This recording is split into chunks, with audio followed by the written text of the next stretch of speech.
It's WG, bring your SNB, and a lot of you were, to a degree, you could say, scared about what they're going to do with the shop. Are they going to restock? Are they going to refill? What exactly are they going to do? You can see, for example, we have the Soothing Embraces not even bought out. Now let me show you something interesting. You can just scroll down. And then past the Soli, you come to more sunscreen. More Vestiges of Love, 10 premium, 10 Soothing Embraces. The same rewards, and then again the fragments. Plus, I guess, even more sunscreen. But yeah, after that, let's actually go over Bella's real and full kit, as well as also the critical hour game mode. Alright, so here we are on the SEA side of things, who already pretty much have the update live. So let's quickly head into the summer event. And then we have the new area found with Nightmare mode unlocking on the 31st. So once again, do not use this extra sunscreen. You can use this daily sunscreen, but do not use this extra sunscreen until the 31st. Otherwise, you'll just be getting less idle rewards, and the amount we're talking is pretty much double, right? If you compare this to Sapphire Island, you know that here you get like 2 hours of Divine Blood.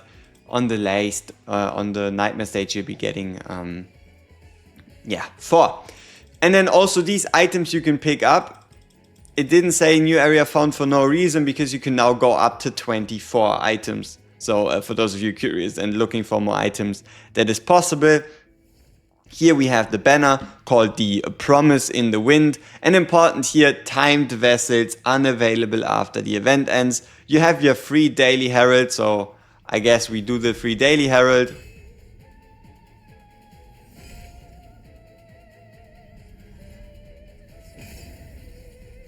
There's no way, right? I mean, technically it's fitty-fitty.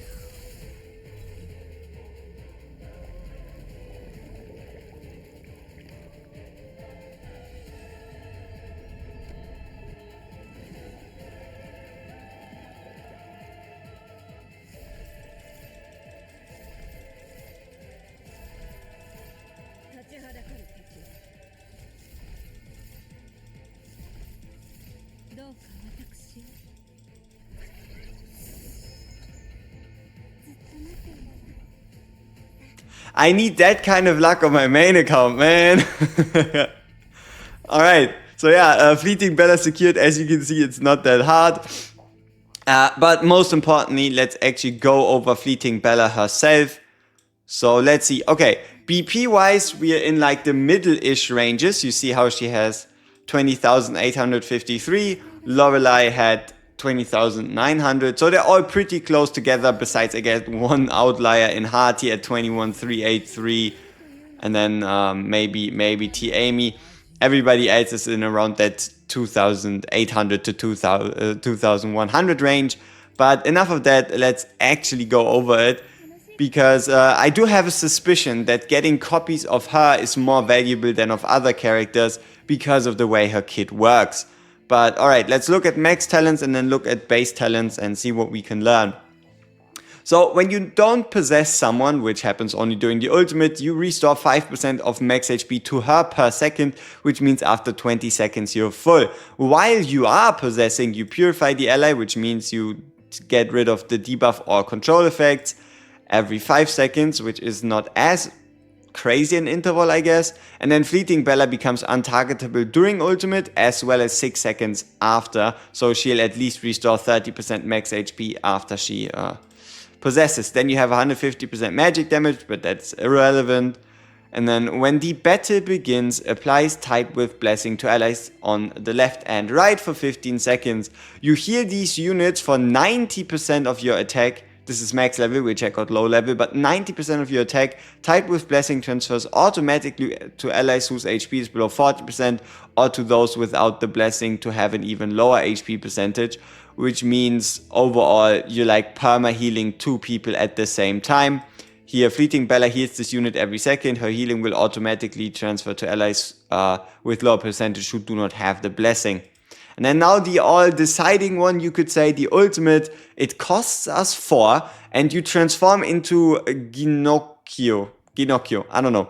You possess an ally. You heal Bella for a percentage of your attack, and then you grant attack damage, all damage up major, which is 45%. That is quite big. And attack speed up major at 50%. So you're gaining 50% attack speed, 45% damage dealt.